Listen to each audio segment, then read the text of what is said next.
नमस्कार श्रोताओं, आज बातचीत के लिए हमारे साथ हैं पूनम राय जी, जिन्होंने महिला सशक्तिकरण की जिजीविषा की और जो जीवन में तमाम संघर्षों के बाद एक मुकाम हासिल करने की जो जीवटता होती है उसकी बेहतरीन मिसाल पेश की है आपने, और हम सभी को आप पर गर्व है। और एक बहुत ही अच्छी चित्रकार हैं और साथ ही साथ सामाजिक कार्यों में भी लगी हैं। आपके बारे में हम आज जानेंगे इस बातचीत में। पूनम राय जी, बहुत बहुत स्वागत आपका। नमस्कार। धन्यवाद सर। और हमें अच्छा लगता है और विविध भारती आकाशवाणी के श्रोताओं को भी आपसे मिल करके और आपकी बातें, आपके अनुभव सुन करके बहुत अच्छा लगेगा।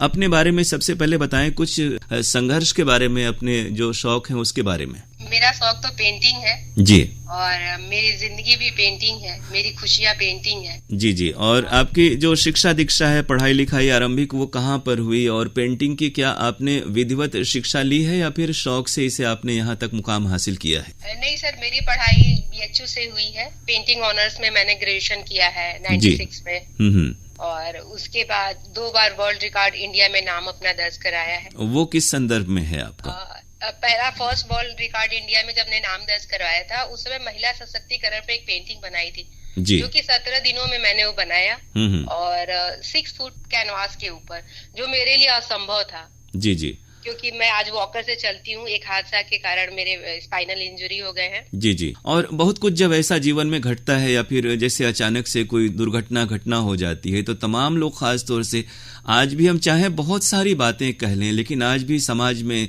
जो आधी आबादी है उसका संघर्ष बहुत हद तक आज भी जारी है। तो किस तरह से हौसला आपने लिया और अपने जीवन में ये मुकाम हासिल किया? किस चीज से प्रेरणा मिली? किन लोगों ने आपको सपोर्ट किया? मेरे जीवन में प्रेरणा स्रोत तो बहुत लोग हैं, लेकिन उसमें परम आदरणीय मेरे बड़े भैया हैं। जी जी, जिन्होंने मुझे समझा, मेरी कला को परखा और उन्होंने मुझे आगे बढ़ने के लिए प्रेरित किया। और हमेशा उन्होंने ये कहा कि तुम जो चाहोगी वो तुम्हें मिलेगा, बस तुम कोशिश करो। और मैंने कोशिश की और यहाँ तक पहुंच। परिवार, अपनी फैमिली, अपने भैया की वजह से, अपने गुरुजन की वजह से। और इसमें सबसे वो मेरे बड़े भैया नरेश कुमार राय हैं, फिर मनीष खत्री भैया है, अंकिता खत्री हैं। ये लोग मुझे बहुत सपोर्ट किए और मुझे बहुत अच्छा लगा इन लोगों के साथ, और लगा कि जीवन में बहुत कुछ है। जीवन तो ऐसे खाली कैनवास की तरह ही था मेरा। जी जी, लेकिन इन लोगों से मिलने के बाद जीवन में बहुत सारे रंग देखने को मिले और आज मैं अपने जीवन में अपने हर रंग को भर रही हूँ। उसे सारे समाज को बस खुशियां देना चाहती हूँ। वर्तमान में बस यही कहना चाहूंगी कि उन युवाओं के लिए कुछ कर सकूं तो ये मेरा जीवन सार्थक होगा। और इसी मुहिम में आप लगी हुई हैं, तो आपका एक NGO भी है जिसके जरिए आप नए बच्चों को, हर उम्र के लोगों को पेंटिंग भी सिखाती हैं। उनमें भी यही हौसला और जज्बा भरती हैं रंगों और कूची के जरिए। हाँ सर, ऐसा है कि लोगों का कहना है, मानना है कि लड़के ही माँ बाप का नाम रोशन करते हैं, लेकिन इस धारणा को थोड़ा सा बदलना चाहते थे हम। और मैंने चाहा कि क्या लड़के ही माँ बाप का नाम रोशन कर सकते हैं, बेटियां नहीं कर सकती हैं? तो मैंने अपने के नाम से BR फाउंडेशन संस्था बनाई, जिसमें मेरे बड़े भैया का बहुत सहयोग रहा है मेरे साथ। और आज BR फाउंडेशन जो है, मेरे पापा का नाम है बिंदेश्वर राय, जो कि एग्जीक्यूटिव इंजीनियर थे PWD में। जी जी, और आज 6 साल हो गए उनको इस दुनिया से गए हुए, लेकिन आज भी मुझे महसूस होता है कि मेरे पापा है और मैं भैया को अपने पापा के रूप में ही देखती हूँ। और आपके पिताजी और भाई साहब ने आपकी इस संघर्ष यात्रा में आपका पूरा साथ दिया और आगे बढ़ने में आपकी पूरी मदद की? जी जी, एकदम और पूरा मदद किया है उन्होंने। और जब मुझे डॉक्टर बोला कि आप कभी नहीं चल सकती हैं, तो पापा और भैया ही ने कहा कि नहीं, मेरी बेटी चल सकती। भैया ने कहा मेरी बहन चल सकती। उनकी मनोबल को देखते हुए अपने अंदर जो हिम्मत आई, तो ऐसा लगा कि नहीं, कहा मैंने कि जिस्म टूटा है हौसला नहीं, थक कर हार जाना कोई फैसला नहीं, ये मेरा कहना है। और आपकी इन पंक्तियों से मुझे याद आया कि आप चित्रकला के साथ साथ कविताएं भी लिखती हैं, उसमें भी आप बहुत अच्छे भावों को अपनी व्यक्त कर पाती हैं। हाँ, ऐसा हुआ कि ये जो महामारी का दौर जो चल रहा है अभी, और पूरी दुनिया परेशान है, तो मेरे मन में जैसे एक विचार आया कि मैं भी कुछ कर सकती हूँ। तो हमारे गुरु भाई हैं डॉक्टर जगदीश पिल्लई सर, जिन्होंने 4 बार वर्ल्ड रिकॉर्ड इंडिया में अपना नाम दर्ज कराया है। जी जी, और वो मुझे हमेशा गाइडलाइन मतलब देते रहे, और उन्होंने बोला कि आप बहुत कुछ कर सकती हैं, आप करें। तो एक सोचिए कि इस उम्र में आने के बाद, आज मेरी बेटी 22-23 साल की है, जी जी, और इस उम्र में आके मैं कविता लिखी, और वो भी पहली कविता अपनी माँ के लिए लिखा, जिससे मेरा एक रिश्ता बना और मैं इस जीवन में आई। तो मुझे बहुत गर्व है कि मैं ऐसा भी कर सकती हूँ। तो इस समय को जो है कैसे इस समय को मतलब परिवार के साथ मिलके, सबके साथ मिलके कैसे जिया जाता है, ये मैंने सीखा है इस लॉकडाउन में। तो आपके पास कविताओं की डायरी सामने है या क्या फिर या फिर कविताएं याद हैं कुछ क्या आपको? नहीं सर, कविताएं तो याद नहीं है, ऐसे शौकिया मतलब करती हूँ, लेकिन कोई जानता नहीं है कि मैं लिखती भी हूँ। अच्छा, एक जगह कहीं लिख के रखती थी होंगी आप ना? लिखा नहीं, लिखी हूँ तो फिर वो अभी मेरे पास है नहीं। आपके जो पेंटिंग है उसका मूल विषय वस्तु क्या होता है? बनारस पर भी आपकी पेंटिंग है, लोगों के मनोभावों पर, भावनाओं पर भी है, कई एब्स्ट्रैक्ट भी हैं, कई ऐसे भी चित्र हैं जो सहजता से समझ में आते हैं। तो किस तरह के चित्र पसंद आते हैं आपको? क्या करना आपका मन रमता है किसमें? सर मैं बचपन से ही क्रिएटिव काम में ज्यादा दिलचस्पी लेती थी और मुझे क्रिएटिव काम करना बहुत पसंद है। कोई चीज का सृजन करना, कुछ अच्छा करना, कुछ अलग करना, अलग हटके करना।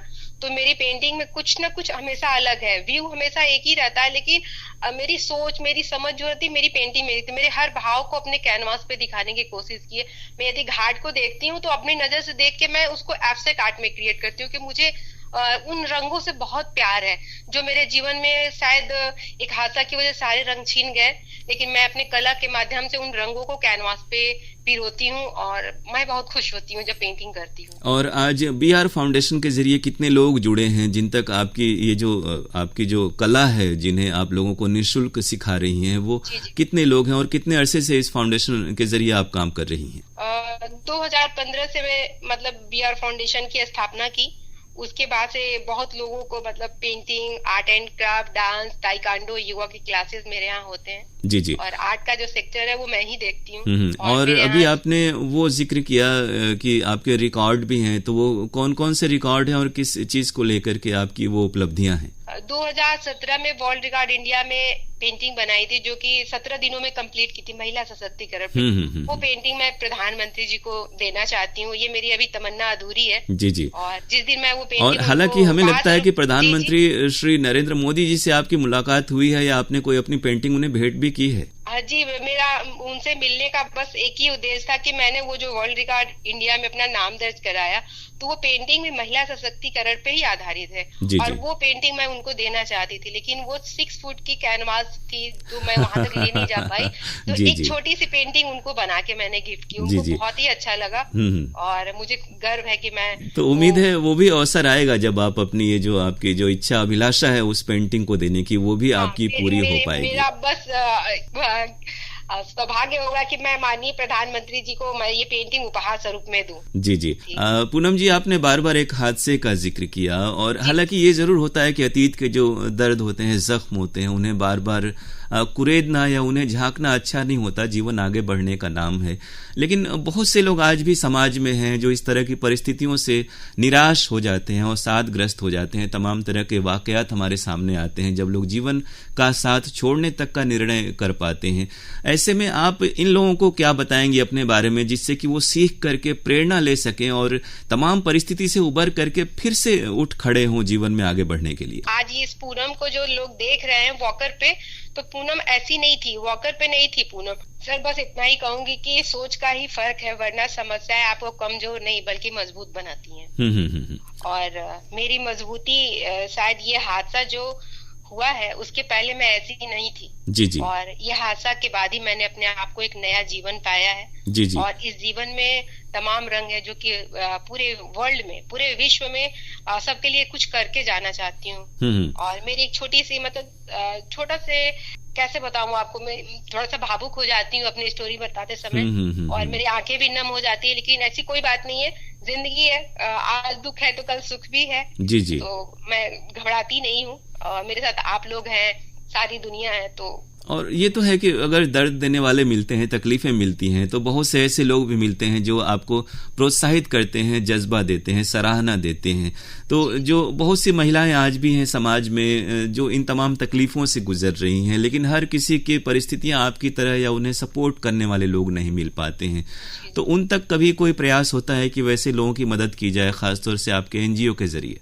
मेरी NGO तो जब मैंने बनाया तो उस समय ऐसा लगा कि पापा मेरे एक्सपायर किए हैं, उसके बाद मैंने NGO बनाया। जी जी। तो उस समय तो जीवन में कुछ था ही नहीं, पापा थे तो मुझे ऐसा लगता था कि सारा कुछ है जीवन में, मैं जी लूंगी। लेकिन उनके जाने के बाद ऐसा लगा जीवन एकदम खाली कैनवास की तरह हो गया।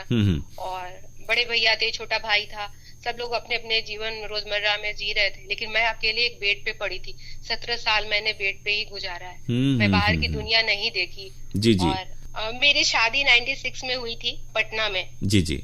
और दहेज के कारण उन्होंने मुझे छत से नीचे फेंक दिया, 3rd फ्लोर से। तो बेहद दुखद है। और उसी में आपको ये पाँव की जो तकलीफ है वो उत्पन्न हुई। हुआ और डॉक्टर का कहना था कि मैं कभी चल नहीं सकती, कभी खड़ी नहीं हो सकती। जी जी। फिर उसके बाद और उस वक्त बिटिया आपकी उम्र कितनी थी बिटिया की?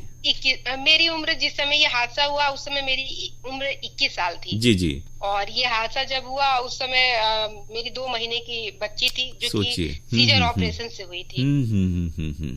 तो बेहद दुखद है, लेकिन आपके पिताजी और भाई साहब ने पूरा आपका साथ दिया और फिर से आज आप इस मुकाम पर खड़ी हैं जहां पे आप तमाम लोगों के लिए प्रेरणा स्रोत हैं। तो अब कैसा लगता है, और वो तमाम चीजें तकलीफों से बाहर आने के बाद पीछे मुड़कर जब देखती हैं तो कैसा महसूस होता है आप? वो पूनम मर चुकी है। ये पूनम का नया जीवन है और मेरी कामयाबी का सारा श्रेय और आशीर्वाद और स्नेह जाता है मेरे बड़े भैया, मेरी मम्मी, मेरे पापा, मेरी पूरी फैमिली, मेरे गुरुजन, मेरे दोस्त मित्र, सारे लोगों को जाता है, क्योंकि उनकी वजह से ही आज मैं खड़ी हूँ, नहीं तो मैं खड़ी नहीं हो पाती। और जिंदगी है, हारना तो है ही नहीं है। जी जी। और जब तक ये जीवन है चलते जाना है, चलते जाना है। जिंदगी कहाँ लेके जाएगी ये मुझे पता नहीं है, लेकिन फिर भी मन में ये है कि चलना है, चलना। और ये पूनम के जो मुस्कुराहट है, सच्ची वाली मुस्कुराहट है। ये जी जी। एक फेसबुक पे दिखाने वाली मुस्कुराहट नहीं। मैं हंसती हूँ तो खुल के हंसती हूँ, रोती हूँ तो खुल के रोती हूँ। बिल्कुल, ये बहुत अच्छी बात है। और जो भी संवेदनाएं हैं वो बाहर आनी चाहिए। और खासतौर से आप तो आर्टिस्ट हैं और पेंटर हैं और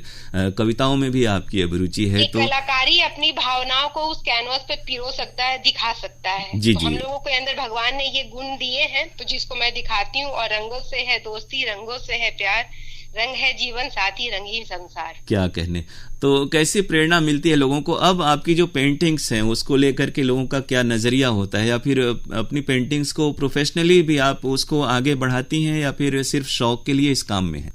पढ़ाई लिखाई तो सर 96 में ही हुई थी। उसके बाद 17 साल बेड पे ही गुजारा। ब्रश तो कभी छुआ नहीं, और ब्रश छुआ भी तो वर्ल्ड रिकॉर्ड इंडिया में नाम दर्ज किया। तो ये भी मेरे लिए बहुत गर्व की बात है कि मैं ऐसा भी कर सकती हूँ। तो सोच सकते हैं सर, आगे मैं बहुत कुछ करना चाहती हूँ, एक सृष्टि रचना चाहती हूँ, कुछ करना चाहती हूँ। तो पेंटिंग से ही मतलब अपना नाम और ख्याति प्राप्त करना चाहूंगी। और उस दिशा में आप प्रयत्नशील हैं। बाकी आपने पेंटिंग की विधिवत आपने पढ़ाई भी की, आपने बताया। तो किन किन जो चित्रकार रहे हैं भारत के या फिर बाहर के, उनसे आप प्रभावित रही, या किन लोगों ने आपको, जिनकी शैली आपको अच्छी लगती है, उनकी ओर आप अट्रैक्ट हुई? पेंटिंग के मामले में तो हम लोग के समय में 96 में उतना वो नहीं था।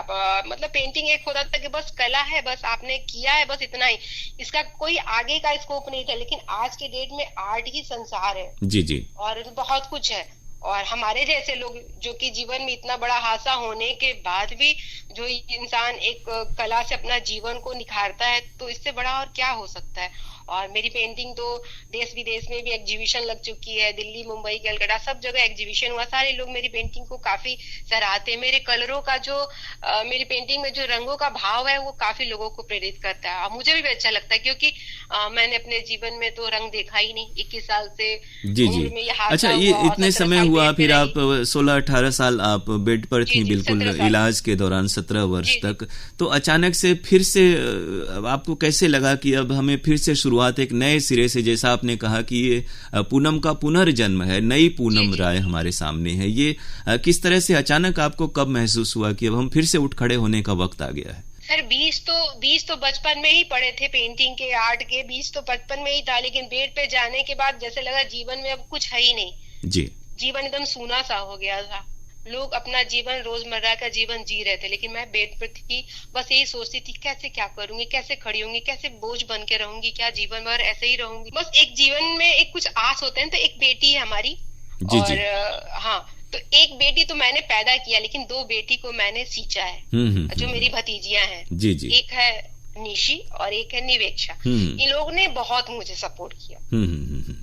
और आपने कहा कि अभी भी आप बहुत कुछ करना चाहती हैं। तो क्या क्या खास कुछ ऐसे लक्ष्य हैं, या फिर निकट भविष्य में कुछ आप नया या अलग, या फिर पेंटिंग के क्षेत्र में क्या करना चाहती हैं? वर्तमान में बस कला के द्वारा देश का नाम रोशन करना चाहूंगी। युवाओं की हर मुश्किलों से, मतलब जो जूझ रहे हैं, जो परेशान हैं, उनको निजात दिलाना चाहूंगी। जी जी।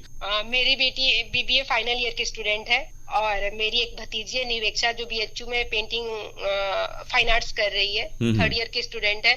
और एक मेरी बड़ी भतीजी है, एमकॉम कर रही है। दोनों पेंटिंग में अपने अपने स्कूल में टॉपर रही हैं। और मुझे गर्व है कि ये मेरे बच्चे, मतलब मेरे बच्चे। अच्छा, सिखाने का जज्बा हर कोई चाहता है, लेकिन सीखने वाला भी वैसा होना चाहिए जो आपकी बातों को ग्रहण कर सके। बचपन से हमको देखी है, तो ये लोग के अंदर ये बीज था और मैंने आज निखारने की कोशिश की है और जीवन भर करूंगी। जी जी।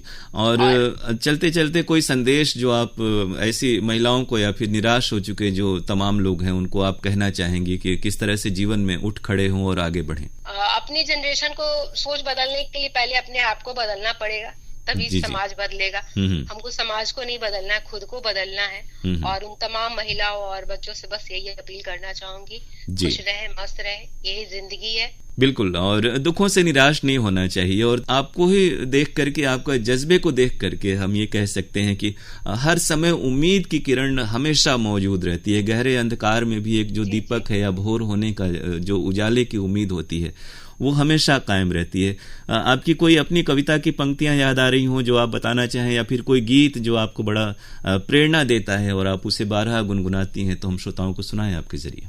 ईश्वर पे काफी मुझे विश्वास है, तो बस एक छोटा सा लाइन कहना चाहूंगी। कल की फिक्र मत करो, जिस ईश्वर ने आज तक संभाल के रखा है वो आगे भी आपको संभाल के रखेगा। जी जी। तो बहुत अच्छी आपसे बातें हुई पूनम राय जी, बहुत सारी शुभकामनाएं आपको। और वास्तव में आपके जज्बे को हम सलाम करते हैं और आपकी का जो शख्सियत आपकी है, आपका व्यक्तित्व है, वो तमाम लोगों के लिए प्रेरणा स्रोत है।